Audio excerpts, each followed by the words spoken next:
Happy Saturday. Okay, I'm gonna kind of rush through this because there's a lot of things that I have to cover. What I'm gonna do is go through a few herbs and spices that most of us have right in our kitchen that have a lot of healing properties. So I'm gonna start really fast right here. Okay, the first one is gonna be thyme. Thyme, I cook with thyme a lot because I make a lot of African and Caribbean foods, and that's what they cook. You know, the rice and peas and all of that. We use thyme sprigs for that. But thyme is also a upper respiratory herb. It helps with cough, flu, sneezing, and things like that. So you want to cook with thyme, or just be aware of what it's doing to you. And also I want to tell you, don't stop at what I'm telling you. Do your research, try it out, because some of these herbs have different benefits for some people. We're all different. We're made, you know, genetically, biologically different. So what may be beneficial to me may not be that beneficial for you, and vice versa. The next is going to be, I like a lot to get a lot of live herbs and spices. This one is basil. And it's also, it's an anti-inflammatory. So you can boil it and drink it. It's good. It's good for cardiovascular health, heart disease. It reduces all of that having to do with the heart. So you want to get yourself some basil. It doesn't have to be fresh, but be aware that that's the good thing about basil.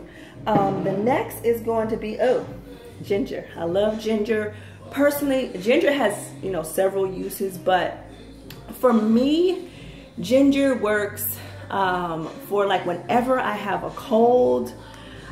Ginger is my go-to thing. I mean, I boil it and I just overdose off of ginger. I boil it and get it as hot as I can withstand, and it clears me up right away before it even starts. Or even when I start feeling like a cold coming on. Ginger, and then I mix it with this right here, cayenne pepper. Cayenne pepper is good for blood circulation. If you have circulatory problems, you want to get yourself some cayenne. And also, for me personally, it helps with constipation. Sprinkle cayenne or drink you some cayenne tea, mix it with ginger, you go in the bathroom and everything in you coming out. The next one, cloves. Cloves. I try to keep most of my herbs and spices and really everything that I have in the kitchen in mason jars or just jars, because it's better than storing them in plastic. So that's why you see, you know, labels and all that stuff.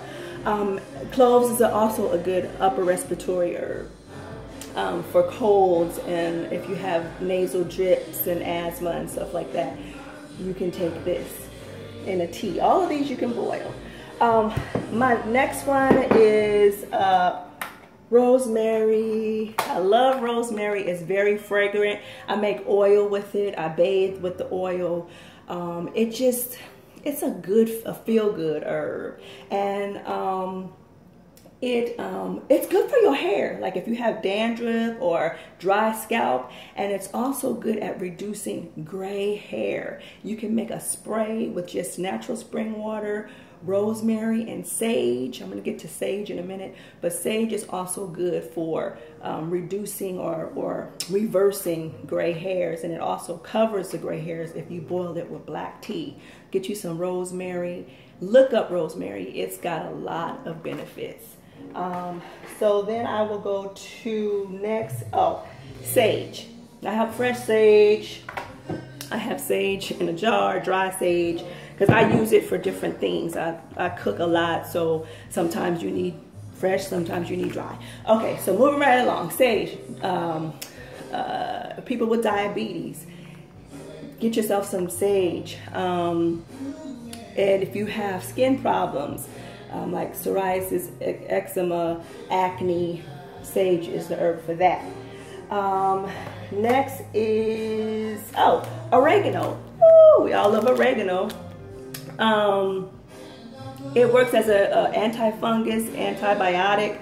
So people who have like foot fungus, you can make yourself an oregano. You can actually put some sage, oregano, water, rosemary, boil it, and make yourself a spray, spray it on your feet.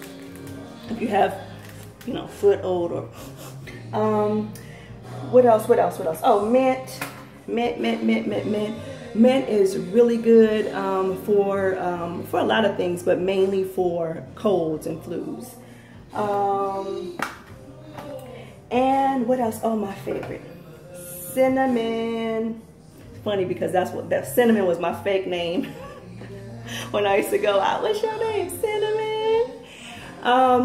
And cinnamon ended up being my favorite and most beneficial herb. It helps with hormonal imbalances. It can balance out your hormones.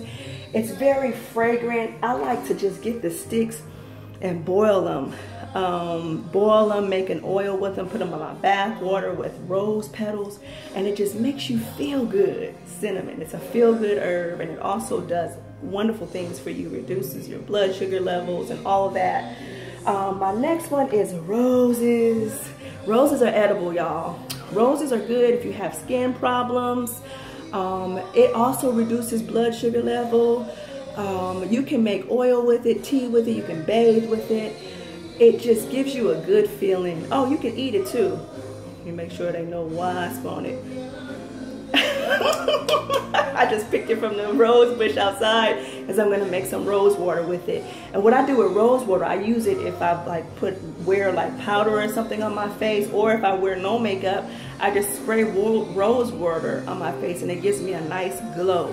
Right now I'm not wearing any makeup. I just have rose water sprayed on my face. I have the skin issues. So next is Himalayan salt, pink Himalayan salt. And it helps strengthen your bones. It helps with muscle cramps. It regulates water in your body, water retention, and all of that. And also Himalayan lamp. I burn this because I'm anybody who knows me, I'm so energetic. I can't sit down and I can't really relax that much. So I do a lot of things that help me relax. This lamp is very good with like unenergizing yourself. I know that sounds weird because it's like everybody wants energy. I'm trying to take it away sometimes. I wake up with the birds and I'm like, dang, why am I up? Like this, it calms me right down. If you have problems sleeping, if you have problems snoring, allergies, asthma, it just clears the air. So when there's pollen and all that stuff in the air, get you a Himalayan, and keep this by your bed, Himalayan salt rock, pink Himalayan salt rock, and you will sleep better and you won't be coughing and, you know, hacking and stuff all over the place. There's more, but this is about did I go over parsley? Oh shoot, parsley. Water retention. If you retain water, get yourself some parsley. I thought I heard somebody at the door. Get yourself some parsley. You can drink it. Women around your period, drink yourself some parsley and all that bloating and everything will go away. You can bathe with it and everything. I think I did talk about parsley, but it's very important though, so it's worth talking about twice. All right, well, you guys have a wonderful day, and there's so many more herbs to cover that are right in your kitchen. But like I said, do your own research, get your own understanding, and test it on yourself. And let me know what it does for you, because it might do something else for you that it doesn't do for me. So it's always good to know. So have a great day. I love you guys. Bye.